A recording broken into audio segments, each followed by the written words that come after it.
এখন আমরা যে বিষয় সম্পর্কে পড়ব সেটা হচ্ছে তোমাদের CC6-এর ভিতরে হাইড্রোলজি, ওশানোগ্রাফি, এই যে কোর কোর্স রয়েছে তার মধ্যে হাইড্রোলজির অংশে সিস্টেম অ্যাপ্রোচ ইন হাইড্রোলজি, এই বিষয় সম্পর্কে আমরা এখন জানব। আমি কতগুলো স্লাইড শেয়ার করে তোমাদের বিষয়গুলোকে পড়ানোর চেষ্টা করছি। স্ক্রিন দেখতে পাচ্ছ সবাই?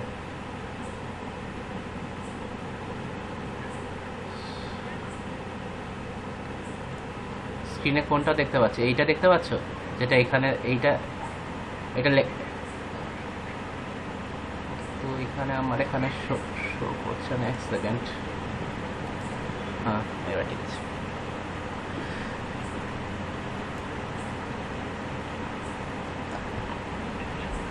যাই হোক, নেক্সট হচ্ছে না কেন?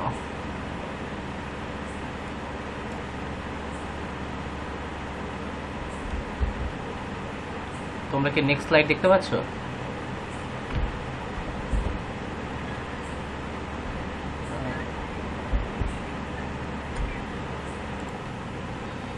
এবার আমি বলতে শুরু করছি। তোমাদের সিলেবাসে যেটা রয়েছে যে close system in hydrology, hydrology ভিতরে আমাদের সিস্টেম অ্যাপ্রোচগুলো সম্পর্কে জানতে হবে। সবাই শুনতে পাচ্ছ তো? সিস্টেম, ওকে। সিস্টেম বলতে আমরা কি বুঝি প্রথমে আমাদের সেটা জানতে হবে। সিস্টেম বলতে আমরা এটাকে বুঝি যার একটা কি বলবো, একটা প্রসেস, হ্যাঁ, যে প্রসেসের মধ্যে কি বলবো মানে সময়, হ্যাঁ, এবং সিচুয়েশান, এটার উপর নির্ভর করে একটা পরিবর্তন আমরা লক্ষ্য করি, হ্যাঁ। কিন্তু মানে বিষয়টা হচ্ছে এরকম, ইনপুট, থ্রুপুট এবং আউটপুট, মানে এটা হচ্ছে একটা সিস্টেম। যদি একটা ইন জেনারেল উদাহরণ দেওয়া হয় তাহলে এই যে তোমাদের সিস্টেম কি, অনলাইনে ক্লাস হয়, তোমাদের এখন ক্লাসের সিস্টেমটা কেমন সেটা হচ্ছে অনলাইন মোড, ঠিক আছে। আর লকডাউন ছাড়া তোমাদের অন্য সময়তে কীরকম সিস্টেমে ক্লাস হয় তোমরা তখন বলবে সেটা অফলাইনে তোমাদের ক্লাস হয়। অফলাইনে মানে তোমরা কলেজে যাও এবং সেখানে গিয়ে তোমাদেরকে ক্লাস করতে হয়। হাইড্রোলজির ক্ষেত্রে এরকম যদি সিস্টেম বলা হয় তাহলে সেইটা কেমন? জেনারেলি সিস্টেমকে দুটো ভাগে ভাগ করা হয়, একটা হচ্ছে ওপেন, একটা হচ্ছে ক্লোজ সিস্টেম। সেটা সার্বিক ক্ষেত্রে ব্যবহার করা হয়, মানে জিওগ্রাফিতে এটা ব্যবহার করা হয়। জিওগ্রাফি বলে নয়, মানে আদার দ্যান জিওগ্রাফি, যেমন ফিলোসফি বা অন্যান্য ডিসিপ্লিনেও কিন্তু এই সিস্টেম শব্দটার ব্যবহার রয়েছে। তা আমাদের হাইড্রোলজির মধ্যে এখানে দুটো সিস্টেম লক্ষ্য করা যায়, একটা হচ্ছে ওপেন, একটা হচ্ছে ক্লোজ সিস্টেম। ওপেন সিস্টেম বলতে কি বুঝি আর ক্লোজ সিস্টেম বলতে আমরা কি বুঝি হাইড্রোলজির ক্ষেত্রে? হাইড্রোলজির ক্ষেত্রে ক্লোজ সিস্টেম বলতে বলা হচ্ছে যে একটা স্টেজ থেকে আরেকটা স্টেজে যাবে, কিন্তু জলের অবস্থার পরিবর্তন হবে, কিন্তু টোটালটা একটা চক্রের মাধ্যমে ঘটবে। মানে এই স্টেজে যা থাকবে এই স্টেজে গেলে এইভাবে জলের রূপের পরিবর্তন হবে, ফরমেশন চেঞ্জ হবে, কিন্তু টোটাল ওয়াটারের পরিমাণ কিন্তু সমান থাকবে। কথাটা বোঝা গেল? ক্লোজ সিস্টেমে হয় কি, জলের এক অবস্থা থেকে অন্য অবস্থায় পরিবর্তন ঘটে, কিন্তু মোট জলের কোনো পরিবর্তন ঘটবে না, হলো close system. Open system, open system বলতে আমরা কি বুঝি? ওপেন সিস্টেম বলতে আমরা বুঝবো, ধরো বাইরে থেকে কোনো একটা, এটা বৃষ্টির জল, ধরো বৃষ্টির জল এখানে পড়লো, তারপরে একটা, এটা হচ্ছে ইনপুট, এরপরে মাঝের এই প্রসেসটাকে বলা হচ্ছে থ্রুপুট, মানে যার মাধ্যমে বৃষ্টির জলটা বয়ে চলেছে, ঠিক আছে। আর লাস্টে গিয়ে যেখানে জমা হচ্ছে সেটা হচ্ছে আউটপুট। যেমন তোমাদের কম্পিউটারের ভাষায় যদি বলা হয়, তোমরা কম্পিউটারে কিবোর্ডে কিছু টাইপ করো, তাই তো, তারপর সেটা সিস্টেম সেটাকে প্রসেস করে, তারপর তোমরা সেটাকে আউটপুট যদি নিতে চাও তাহলে তখন কি করো, প্রিন্ট আউট নাও, তাই তো, বা সফট কপিটা পেন ড্রাইভে নিয়ে নাও। কোনো একটা জিনিস তোমরা কম্পিউটারে কিবোর্ড মাউস ইউজ করে তোমরা তৈরি করছো, স্ক্রিনে সেটা হচ্ছে, মনিটর সেটাকে অপারেট করে দিচ্ছে, ফাংশন করছে, তারপর সেটাকে তোমরা আউটপুট নিচ্ছ, তাই তো। তার মানে কি একদিক থেকে ইনপুট হলো আবার আরেক দিক আউটপুট হলো, এই যে প্রসেসটা। ঠিক জলের ক্ষেত্রে এখানে যদি জলের সোর্সটা হয়, তারপরে এটা হচ্ছে থ্রুপুট, মানে এর মাধ্যমে প্রসেসটা হচ্ছে এবং তারপরে সেটাকে বেরিয়ে যাচ্ছে, সেটাকে বলা হচ্ছে আউটপুট। আর এটা হচ্ছে ইউনিডিরেকশনাল, দেখো এদিক থেকে এসে এদিকে চলে যাচ্ছে, কিন্তু এটার পুনরায় এদিকে ফিরে আসছে না, তাই তো। তাহলে এই জন্য এটাকে বলা হচ্ছে কি, যেটাকে বলা হচ্ছে ওপেন সিস্টেম। এখানে হলো কি একটার থেকে আরেকটা স্টেজে গেল, কিন্তু টোটাল ভলিউম অফ ওয়াটার কিন্তু একই রয়ে গেল। এখানে কিন্তু এখানে যে পরিমাণ ভলিউম ছিল এই প্রসেসের মাধ্যমে লাস্ট স্টেজে চলে গেল, মানে এখানকার ভলিউম যা ছিল এখানকার ভলিউম এখানকার ওয়াটার ভলিউম কিন্তু সেম নাও হতে পারে। কথাটা বোঝা গেল? আর তার থেকে বড় ব্যাপার, এটা দেখো চক্রাকারে ঘটছে না, একমুখী হচ্ছে, এদিক থেকে এসে এদিকে বেরিয়ে যাচ্ছে, ঠিক আছে, এদিকে ইন এদিকে আউট। আর এখানে হচ্ছে কি ক্লোজ হচ্ছে বিষয়টা, মানে টোটাল জলের পর্যায়গুলো একটা থেকে একটা চক্রের মাধ্যমে চলাচল করছে, তাই জন্য এটা বলা হচ্ছে কি যে এটা হচ্ছে ক্লোজ সিস্টেম, আর এটা হলো ওপেন সিস্টেম। বোঝা গেল সবাই? এবার নেক্সট স্লাইডে আমরা আসবো। এবার একটু তোমরা দেখো, একটু বুঝতে সুবিধা হবে। ওই যে ছবি দুটো দেখছিলে একটু আগে, সেই ছবি দুটো দেখো এখানে দেখানো হয়েছে। এখানে করা হয়েছে কীরকম অর্থে, দেখো এই যে যেটা ক্লোজ সিস্টেম বলা হচ্ছিল, সেই ক্লোজ সিস্টেমটা হচ্ছে গ্লোবালি ঘটে। হ্যাঁ, এখানে দেখো লেখা রয়েছে গ্লোবাল। গ্লোবাল মানে পুরো পৃথিবীব্যাপী জলের সাম্যতার কথা বলা হচ্ছে। পুরো পৃথিবীব্যাপী জলের সাম্যতা মানে কি? তাহলে মোট জলের ভলিউম যদি ধরা হয় সেটা যদি 100% হয়, তার মধ্যে আমরা জানি যে 97% ওয়াটার হচ্ছে ওশানে রয়েছে, 2% ওয়াটার রয়েছে আইসে বা বরফে, আর 1% হচ্ছে ফ্রেশ ওয়াটার বা যেটা মিষ্টি জল আমরা বলি। মানে আমাদের সবথেকে বেশি কাজে লাগা ওয়াটারের পরিমাণ হচ্ছে 1%, নিয়ারলি 1%, নট এক্স্যাক্টলি। যাই হোক, তাহলে আমাদের টোটাল ভলিউম অফ ওয়াটার আমরা দেখতে পাচ্ছি কি যে 100% ওয়াটার এই চক্রের মাধ্যমে পৃথিবীতে আবর্তন করে চলেছে। কিন্তু মানে মোট ভলিউম অফ ওয়াটার এই 100%টা কিন্তু সবসময়তেই একই থাকছে, ঠিক আছে, মানে এই টোটাল চক্রের মাধ্যমে 100% ঘোরাঘুরি করছে, ঠিক আছে। সেটা তোমরা যখন এর পরের ক্লাসে হাইড্রোলজিক্যাল সাইকেল পড়বে সেখানে তোমরা দেখতে পাবে যে যে বিভিন্ন স্টেজের মাধ্যমে কিভাবে হাইড্রোলজিক্যাল সাইকেলটা ঘটে। আমি একটু কদিন আগে তোমাদের ক্লাসে একটু দেখাচ্ছিলাম হয়তো যে কীভাবে ইভাপোরেশন হচ্ছে, তারপরে কনডেনসেশন হচ্ছে, তারপরে অ্যাডভেকশন হচ্ছে, প্রেসিপিটেশন হচ্ছে, তারপরে রান আপ হচ্ছে, তারপরে সেটা আবার সমুদ্রে চলে আসছে। এই যে এইভাবে চক্রাকারে ব্যাপারটা ঘটে, সেইটাই বলা হচ্ছে যে গ্লোবাল হাইড্রোলজিক্যাল সাইকেল। তার মানে কি, এই যে গ্লোবাল কথাটা ব্যবহার করা হচ্ছে হাইড্রোলজির ক্ষেত্রে, এই টার্মটাকে তাহলে আমরা যদি ব্যবহার করি সেটাকে বলা হচ্ছে কি গ্লোবাল হাইড্রোলজিক্যাল সাইকেল। যেটার মানে হাইড্রোলজিক্যাল সাইকেলের আমরা দুটো বিষয় পড়ছি, ওপেন, একটা হচ্ছে ক্লোজ সিস্টেম। তাহলে গ্লোবাল হাইড্রোলজিক্যাল সাইকেল যেটা, সেইটা হচ্ছে ক্লোজ সিস্টেমের অন্তর্ভুক্ত। মানে পুরো পৃথিবীব্যাপী জলের যে সাম্যতা সেইটাকে বলা হচ্ছে গ্লোবাল হাইড্রোলজিক্যাল সাইকেল, মানে যেটা বাংলা বলা হচ্ছে যে বিশ্বব্যাপী জলচক্র। বোঝা গেল? আরেকবার বলছি, মোট জলের ভলিউম হচ্ছে, দেখো এই তিনটাকে যোগফল হচ্ছে 100%। এই 100% জলের পরিমাণ পুরো পৃথিবীব্যাপী স্থলভাগ এবং জলভাগ এবং বায়ুমণ্ডল এর মধ্যে চলাচল করছে, যার পরিমাণ কিন্তু 100%ই সবসময় থাকছে। একটা অবস্থা থেকে আরেকটা অবস্থা পরিবর্তন ঘটছে মাত্র, হলো। তার মোট ভলিউম কিন্তু সমান সমানই থাকছে। এরপরে এইখানে দেখো আমরা দেখতে পাচ্ছি, এখানে হচ্ছে কি, ধরো এখানে যেটা বলছিলাম একটু আগে ইনপুট, হ্যাঁ, এখানে কীরকম লেভেলে হয়, এটা হচ্ছে লোকাল লেভেলে হচ্ছে। এটা হচ্ছিল গ্লোবাল, এটা হচ্ছে লোকাল। লোকাল বলতে আমরা কোনটা বুঝবো, সাধারণত যে কোনো একটা ড্রেনেজের যদি আমরা ধরি, পাঠ করি বা স্টাডি করি, তাহলে আমরা দেখব কি যে সেই অঞ্চলে এখানে ধরো প্রচুর মাত্রায় বৃষ্টিপাত হচ্ছে, বৃষ্টিপাতের পর সেটা হচ্ছে তাহলে ইনপুট যোগ হচ্ছে, এরপরে এইখানে কিছু প্রসেস ঘটছে, নদীতে কিছু প্রসেস ঘটছে, তারপরে সে প্রসেস ঘটছে মানে কি এখানে ওই যে ট্রান্সপিরেশন, ইভাপোরেশন, এই সমস্ত প্রক্রিয়াগুলো এখানে ঘটছে, ঠিক আছে। তারপরে এখানে নদী উপর থেকে বয়ে এসে জল বৃষ্টিপাতের পর স্বাভাবিকভাবে খাতের মাধ্যমে প্রবাহিত হয়ে সেটা কোথায় গিয়ে জমা হবে, সমুদ্রে গিয়ে। তাহলে এইটা হচ্ছে সেই লাস্ট স্টেজ, মানে হচ্ছে আউটপুট, মানে কোনো নিচু জায়গায় এটা জমা হবে।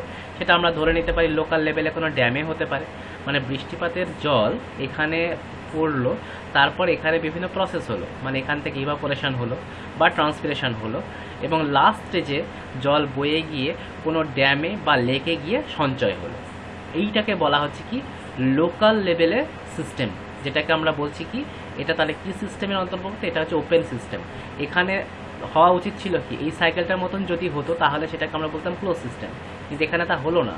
এখানে একটা স্টেজের থেকে অন্য, এখানে একটা স্টেজ থেকে মানে ইনপুট, তারপর এটাকে বলা হচ্ছে থ্রুপুট। এখানে বিভিন্ন রকম ওই যে ইভাপোরেশন, এবং ট্রান্সপিরেশন, এই সমস্ত প্রক্রিয়াগুলো এখানে ঘটছে। তাই জন্য এখানে একটা চক্র মতো দেখতে পাচ্ছ, কিন্তু এটাকে ইকুয়াল অ্যামাউন্ট কিন্তু নয়, মানে এইখান থেকে যে পরিমাণ ছিল এখানে কিন্তু সেই পরিমাণ নাও আসতে পারে, কারণ এখানে বিভিন্ন স্টেজের মাধ্যমে কিছুটা এদিক ওদিক হয়ে যাবে, জলের পরিমাণে পরিবর্তন ঘটবে। তাই জন্য এই ইনপুট থেকে এটাকে বলা হচ্ছে থ্রুপুট, আর এইটাকে বলা হচ্ছে আউটপুট। মানে এখানে যে প্রচুর মাত্রায় বৃষ্টিপাত এবং লাস্ট স্টেজে গিয়ে সেই জলের পরিমাণ জমা হচ্ছে কোনো নিচু জায়গায়, সেটা লেক হতে পারে বা কোনো ড্যাম হতে পারে, জলাধার হতে পারে। বোঝা গেল?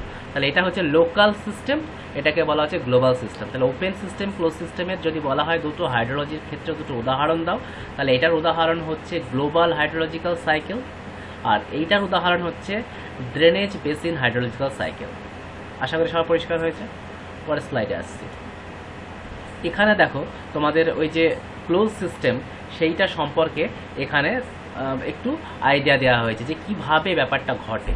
তাহলে আমরা দেখতে পাচ্ছি যে এখানে আমরা জানি যে হাইড্রোলজিক্যাল সাইকেলে, আমি এর আগের ক্লাসেও বললাম বারবার, যে condensation, evaporation, precipitation, transpiration, surface run off আর থ্রু ফ্লো, এই প্রক্রিয়াগুলোর মাধ্যমে বা পর্যায়গুলোর মাধ্যমে গ্লোবাল হাইড্রোলজিক্যাল সাইকেল চলাচল করে। মানে বিশ্বব্যাপী জলচক্রটা এই ফেজগুলোর মাধ্যমে হয়ে থাকে। তাহলে এবার আমরা চেষ্টা করব বোঝার যে এই পর্যায়গুলো হাইড্রোলজিক্যাল সাইকেল এই চিত্রের মধ্যে কিভাবে কোনটা ঘটছে। ঠিক আছে, প্রথমে নেক্সট স্লাইডে আমি আসি, তাহলে তোমাদের বুঝতে সুবিধা হবে। এইবার দেখো, এখানে দেখো সবার প্রথমে যেটা বুঝতে হবে সেটা হচ্ছে সূর্যের আলো সেই রশ্মির দ্বারা জলভাগ, মানে এই যে সি, যেটা ওশান আমরা বলছি, সেখানে জল সূর্যের রশ্মির জন্য, এনার্জির জন্য বাষ্পীভূত হয়। ঠিক আছে, সূর্যের রশ্মি পড়ে সেখানকার জল বাষ্পীভূত হচ্ছে। তাহলে সেই পর্যায়টাকে বলা হচ্ছে কি ইভাপোরেশন, বা বাংলায় বলা হচ্ছে বাষ্পীভবন। তাহলে ওশানের জল, যেহেতু পৃথিবীর বেশিরভাগ অংশ কি ওশান বা সমুদ্র, তাহলে ওশানের জল ইভাপোরেট হচ্ছে, সেই পর্যায়টাকে বলা হচ্ছে ইভাপোরেশন হলো। এরপরে ইভাপোরেটেড ওয়াটার, এখানে যেগুলো কি, এগুলো জল, তাহলে এখান থেকে যেগুলো হচ্ছে বাষ্প, জল পরের ফর্ম হচ্ছে কি তাহলে বাষ্প। হ্যাঁ, এবার যেটাকে আমরা বাষ্পকে আমরা কি বলছি, জলের বাষ্প মানে কি জলীয় বাষ্প, তাই তো? তাহলে এবার জলীয় বাষ্পের যখন জলকণায় পরিণত, এখানে জল ছিল, ভালো করে বোঝে, এটা জলভাগ, তারপরে সেটাকে বাষ্প হলো, এটাকে বলছি জলকণা, এটা জলভাগ, এটা জলকণা। এর পরের স্টেজে যখন আসলো তখন পুনরায় জলীয় বাষ্প বিভিন্ন ধূলিকণাকে আশ্রয় করে আবার জলকণায় পরিণত হবে, যেটাকে আমরা বলছি কি ঘনীভবন বা কনডেনসেশন হলো। তাহলে আমাদের ইভাপোরেশনের পরের পর্যায়ে হচ্ছে কি কনডেনসেশন, বা এখানে দেখো দেখতে পাচ্ছ তোমরা ইভাপোরেশন, কনডেনসেশন, এই দুটো স্টেজ তোমরা দেখতে পাচ্ছ হলো। এর পরের পর্যায়ে কি, তোমাদের আগের দিন বলছিলাম আমি যে একটু অনুভূমিকভাবে সঞ্চালন ঘটতে পারে। এই অনুভূমিক সঞ্চালন প্রক্রিয়াটাকে বলা হয় অ্যাডভেকশন, ক্লাইমেটোলজির ভাষাতেও বলা হয় অ্যাডভেকশন, এবং আমাদের জিওমরফোলজি, হাইড্রোলজি সমস্ত ক্ষেত্রে এই অনুভূমিক চলনকে বলা হয়ে থাকে। মনে রাখবে, এটাকে বলা হয় অ্যাডভেকশন, অনুভূমিক চলন, তাই তো? তাহলে এরপরে এই কনডেনসেশনের পরে পর্যায় হচ্ছে কি, কনডেনসেশনের পরে সেটা ঘনীভূত হয়ে মেঘ তৈরি করবে। তা মেঘ তৈরি হওয়ার পর পরের পর্যায়ে কি, মেঘ থেকে কি বৃষ্টিপাত হবে, তাহলে সেই পর্যায়টাকে বলা হচ্ছে কি প্রেসিপিটেশন। এবার এই প্রেসিপিটেশন এখান থেকে দেখো, তাহলে আমি একটা পর্যায়ে বললাম, এখান থেকে এই জায়গাটায় আসলো, সরি, এখান থেকে এই পর্যায়ে পৌঁছালো, আবার এটা জলভাগের থেকে দেখো একটা প্রেসিপিটেশনের পর্যায়ে পৌঁছালো, আবার এই দিক থেকে দেখো এই অঞ্চলে এই সমস্ত স্থলভাগগুলোতে উদ্ভিদ থাকবে, ট্রিজ থাকবে। তা উদ্ভিদ কি করে, পাতার মাধ্যমে জলীয় বাষ্প রিলিজ করে। ঠিক আছে, তাই জলীয় বাষ্প জলকণা রিলিজ করাকে বা ছেড়ে দেওয়াকে বায়ুমণ্ডলে, সেটাকে বলা হচ্ছে কি উদ্ভিদের পাতার মাধ্যমে এই জল বায়ুমণ্ডলে ছাড়ার প্রক্রিয়াটিকে নামকরণ করা হচ্ছে ট্রান্সপিরেশন। ঠিক আছে, তাই ট্রান্সপিরেশন প্রক্রিয়ার মাধ্যমেও উদ্ভিদ বাতাসে জল ছাড়ছে, এটাকে বলা হচ্ছে ট্রান্সপিরেশন। এবার ট্রান্সপিরেশন হবার পরের পর্যায়েও কিন্তু তাহলে এখানে জলকণাগুলো, সেগুলো পুনরায় আবার জলীয় বাষ্পগুলো জলকণায় পরিণত হবে, এটা জলীয় বাষ্প, সেগুলো জলকণায় পরিণত হবে। যেমন এখান থেকে ইভাপোরেশন থেকে কনডেনসেশন হলো, ঠিক একইভাবে ট্রান্সপিরেশন থেকে কনডেনসেশন হলো। বোঝা যাচ্ছে? এবার কনডেনসেশন বা ঘনীভবন হওয়ার পর ঘনীভবনের একটি রূপ হলো কি, তাহলে এখানে মেঘে পরিণত হচ্ছে, আর মেঘ হচ্ছে ঘনীভবনের একটি রূপ। ঠিক আছে, ঘনীভবনের একটি রূপ হচ্ছে মেঘ। যেমন কন্ডেনসেশনের আর কি রূপ হতে পারে একটুখানি বলে রাখি, কুয়াশা, শিশির, হ্যাঁ, এগুলো হচ্ছে কন্ডেনসেশন বা ঘনীভবনের রূপ, ঠিক আছে, ফর্ম। আচ্ছা, তাহলে মেঘ হলো, এটা হচ্ছে একটা কন্ডেনসেশনের রূপ বা ফর্ম। এবার দেখো এখান থেকেও আমাদের অ্যারো দেওয়া হয়েছে, এখান থেকেও অ্যারো দেওয়া হয়েছে, মানে কি এগুলো, এটাও তাহলে অ্যাডভেকশন, যদি এদিকটা অ্যাডভেকশন বলা হয় তাহলে এটাকেও অ্যাডভেকশনে আমরা বলবো। এইবার হচ্ছে কি এই মেঘ সঞ্চালমান অবস্থায় হয়ে তারপরে ঘনীভবনের পরের পর্যায়ে হচ্ছে কি বৃষ্টি রূপে নেমে আসবে পৃথিবীর পৃষ্ঠে। তাহলে এই বৃষ্টি রূপে যখন পড়বে তখন দেখো উচ্চ পর্বতের চূড়ায় যখন পড়বে তাহলে সেখানে যেহেতু তাপমাত্রা খুব কম থাকে, তাহলে সেই অংশে তাপমাত্রা কম হওয়ার জন্য সেখানে কি কি ফর্মে থাকবে, আইস রূপে থাকবে, তাই তো। আবার আইস রূপে কিছুটা অংশ থাকার পরে বাকিটা অংশ এখান দিয়ে বয়ে গিয়ে সেই যে প্রবাহটা, জলের প্রবাহ, বৃষ্টিপাতের যে ঢাল বরাবর বয়ে চলা, সেইটাকে বলা হচ্ছে কি যে সারফেস রান অফ। তাহলে এখানে দেখতে পাচ্ছ কন্ডেনসেশন, ইভাপোরেশন, প্রেসিপিটেশন, ট্রান্সপিরেশন, পরের পর্যায়টা কি রয়েছে সারফেস রান অফ। তাহলে এইটাকে বলা হচ্ছে ঢাল বরাবর বয়ে চলা, এটাকে বলা হচ্ছে সারফেস রান অফ হলো। এবার বৃষ্টিপাতের কিছুটা অংশ তাহলে বললাম কি এই অংশে বরফে পরিণত হয়ে গেল, কিছুটা ঢাল বরাবর প্রবাহিত হলো। আবার কিছুটা পরিমাণ জল, এই বৃষ্টির জল এখানে বিভিন্ন ফাটল থাকে, সেই ফাটল দিয়ে চুঁয়ে চুঁয়ে নিচে নামে, ঠিক আছে, মানে নিচের দিকে যেটা রয়েছে সেটা কি আমাদের গ্রাউন্ড ওয়াটার যে থাকে সেটা কিভাবে পৌঁছায়, সেটার প্রসেসটা হচ্ছে এইটা, এই যে থ্রু ফ্লো, মানে এই পৃষ্ঠগুলো থেকে জল চুঁয়ে চুঁয়ে নিচের দিকে নামে, ঠিক আছে। তাহলে এই প্রসেসটা, এই ভিতরে যে জল, মানে এটা হচ্ছে যদি ভূপৃষ্ঠ হয় তার ভিতরে জলের যে প্রবাহ, এটাকে বলা হচ্ছে থ্রু ফ্লো। তাহলে বিষয়টা আমরা কি বুঝলাম, ভূপৃষ্ঠের উপরে হচ্ছে সারফেস রান অফ হলো, আবার এখানে যেটা আইসটা হয় সেটা ভূপৃষ্ঠের উপরেও হয়, কিন্তু ভূপৃষ্ঠের নিচে যেটা ঘটে সেইটাকে বলা হচ্ছে থ্রু ফ্লো। আশা করি সবার পরিষ্কার। তাহলে প্রেসিপিটেশন, তাহলে আইস, রান অফ আর থ্রু ফ্লো, তিনটে মাধ্যমে ডিস্ট্রিবিউশন হচ্ছে। আর এই আইস রূপে যেটা রয়ে গেল সেটা তো থেকেই গেল, আর যেটা রান আপ হয়ে যাচ্ছে আর থ্রু ফ্লো হচ্ছে, তাহলে এই যে দুই ধরনের, এইটা গিয়ে কোথায় জমা হচ্ছে শেষে, এটাকে গিয়ে জমা হচ্ছে ওশানে বা সমুদ্রে। বোঝা গেল? তাহলে আমাদের দেখো এবার সমুদ্রে পৌঁছে গেল মানে কি, সেটা পুনরায় আবার সূর্যের রশ্মির দ্বারা এখানে বাষ্পীভবন ঘটে যাবে, তাই তো। তাহলে এই টোটাল ব্যাপারটা একটা চক্রাকারে ঘটছে, তাই নয়? তাই জন্য এটাকে বলা হচ্ছে কি, যে এটাকে বলা হচ্ছে গ্লোবাল হাইড্রোলজিক্যাল সাইকেল। আর এই যে গ্লোবাল হাইড্রোলজিক্যাল সাইকেল, সেটা একটা চক্রের মাধ্যমে ঘটছে, তাই তো। যেহেতু এই চক্রের মাধ্যমে ঘটছে, তাই জন্য এটাকে বলা হচ্ছে কি যে ক্লোজ সিস্টেম। আশা করি সব পরিষ্কার। পরের স্লাইডে আসছি। এইবার দেখো আমরা একটা ড্রেনেজ বেসিনের সাপেক্ষে যদি এই পার্টটা করি, যেটা একটু আগে বলছিলাম, যেটা বলা হচ্ছিল কি যে ওপেন সিস্টেম। ওপেন সিস্টেমের ক্ষেত্রে ব্যাপারগুলো দেখো আগের পর্যায়গুলোর সাথে বেশ কিছুটা তোমরা মিল পাবে এই স্লাইডগুলোতে, হ্যাঁ, মানে এই স্লাইডের কিছু পর্যায়ে দেখো মিল পাবে। আর এখানে যে কালার চার্টে দেওয়া রয়েছে, সেই কালার চার্টের মধ্যে দেখো আমি যে কথাটা বলছিলাম, সেই ইনপুট, থ্রুপুট, আউটপুট, সেই পর্যায়গুলো কোন কালিতে কোনটা কোন বক্স সেটাকে ইন্ডিকেট করে দিয়েছে। যেমন এখানে নীল, হালকা নীল কালিতে এটাকে বলা হচ্ছে ইনপুট। তাহলে কোনগুলো হচ্ছে ইনপুট আমরা দেখতে পাচ্ছি, এই যে এটা ইনপুট, তাই তো, ঠিক আছে। আচ্ছা, তারপরে দেখো এখানে আউটপুট, আমরা আউটপুট কোন কোন জায়গায় দেখতে পাচ্ছি, এইটা একটা আউটপুট, এটা একটা আউটপুট, আর দেখো অ্যারো দিয়ে দেখানো রয়েছে, তাই তো। তাহলে এটা হচ্ছে একটা আউটপুট, অ্যারো দিয়ে দেখানো আছে, এটা একটা আউটপুট, এটা একটা আউটপুট, এটা, এই তিনটে পর্যায়ে হচ্ছে আউটপুট। আর তারপরে ইনপুট দেখালাম কোনটা, এটা হচ্ছে ইনপুট। আর সবুজ কালি দিয়ে দেখানো হচ্ছে কি, যেটা বলছিলাম না, থ্রু ফ্লো।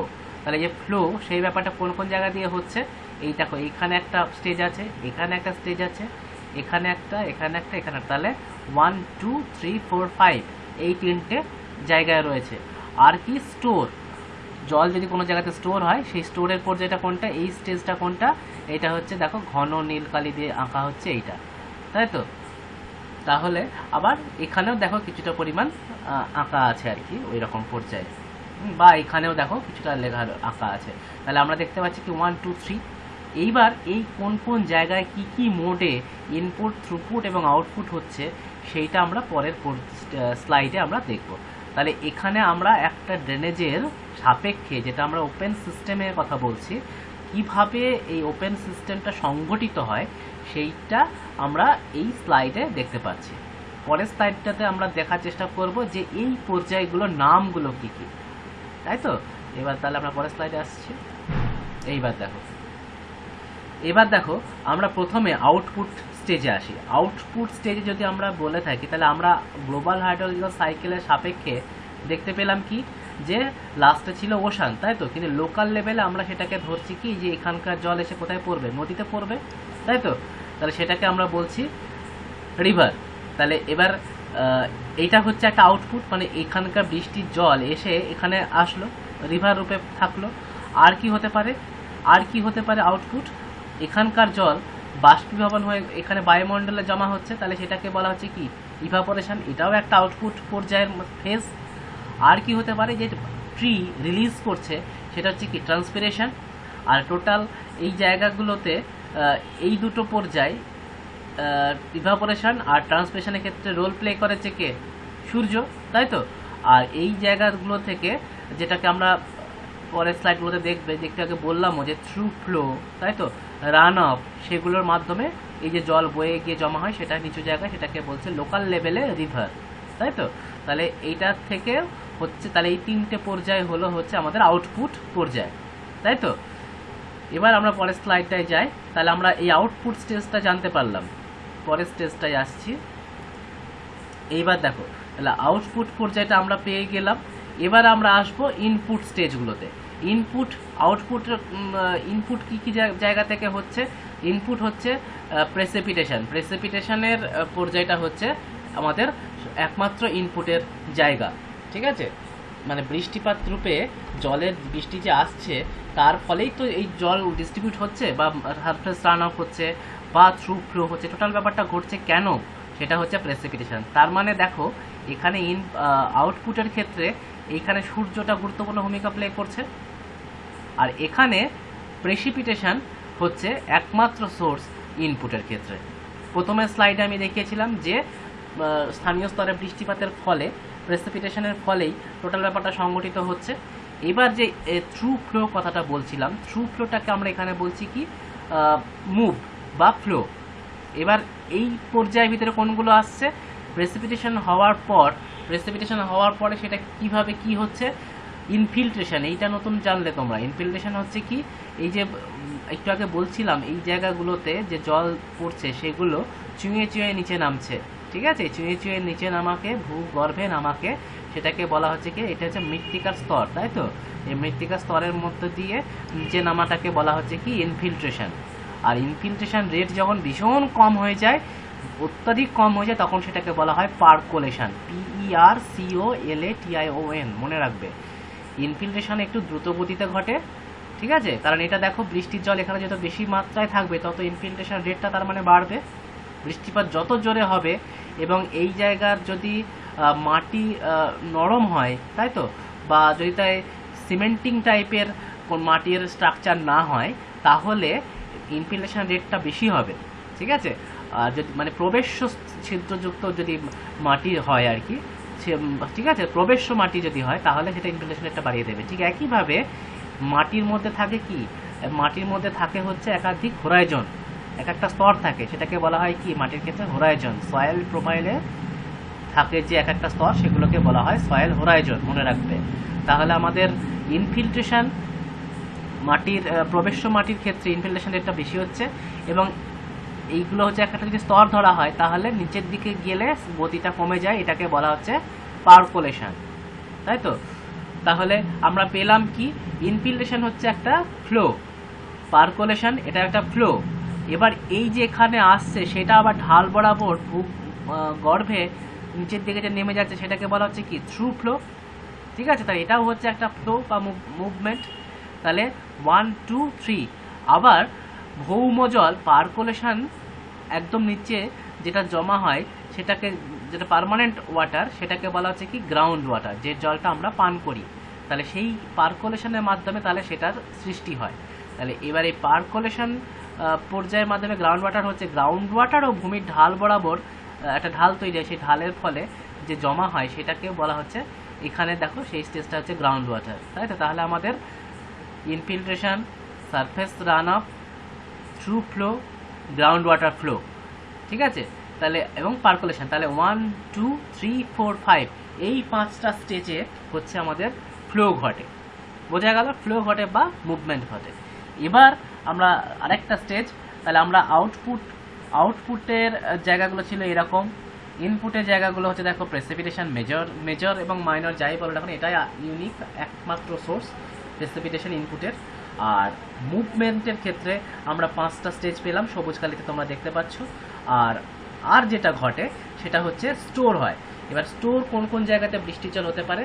কিছুটা গাছের যদি ক্যানোপি লেয়ার থাকে, তোমরা জানো যে নিরক্ষীয় অরণ্যে যেহেতু ক্যানোপি লেয়ার থাকে, মানে গাছের পাতাগুলো যেহেতু খুব ঘন সংঘবদ্ধ হয়, একটার সঙ্গে একটা লেগে থাকে, তাই জন্য কিছু পরিমাণ বৃষ্টির জল এই সমস্ত জায়গাগুলোতে থেকে যায়। এটাকে বলা হচ্ছে কি যে ইন্টারসেপশন। ঠিক আছে, ইন্টারসেপশন পর্যায় হলো। আর কি হতে পারে? আর কি হতে পারে? আর এই যে কিছুটা পরিমাণ জল এই জায়গাগুলোতে ভূপৃষ্ঠে পুকুর বা লেক সেখানে থাকতে পারে, মানে হ্রদ বা তোমাদের পুকুর, হ্যাঁ, এই সমস্ত ডোবা এই সমস্ত জায়গাগুলোতে সঞ্চয় হতে পারে। সেটাও হচ্ছে তাহলে আমাদের সেখানে কিছু পরিমাণ স্টোর হতে পারে। তাহলে এখানে কিছুটা থাকতে পারে, এখানে কিছুটা থাকতে পারে, তাই তো? আর কি হতে পারে? আর এই যে চুঁয়ে চুঁয়ে নিচে নামছে সেটাও থেকে যাচ্ছে গ্রাউন্ড ওয়াটার রূপে, তাই জন্য তো আমরা সারা বছর ভূগর্ভ থেকে জল পাই, তাই তো? তাহলে এখানেও কিছু পরিমাণ জল স্টোর হচ্ছে। তাহলে বোঝা গেল আমাদের কোন কোন জায়গা থেকে এই স্টোরটা হয়। একটা হচ্ছে ইন্টারসেপশন স্টেজ, একটা হচ্ছে পন্ড, লেক এই সমস্ত পর্যায়ে, আর হচ্ছে গ্রাউন্ড ওয়াটার। তাহলে এইবার দেখো আমাদের এইখানে কিন্তু আমরা কোনো চক্র পাচ্ছি না, এটা লোকাল লেভেলের ক্ষেত্রে ব্যাপারটা ঘটছে, মানে ব্যাপারটা ইউনিডিরেকশনাল, একমুখীভাবে ঘটছে, তাই তো? তাহলে এইটাকে বলা হচ্ছে আমাদের ওপেন সিস্টেম। কারো বুঝতে কোনো অসুবিধা আছে?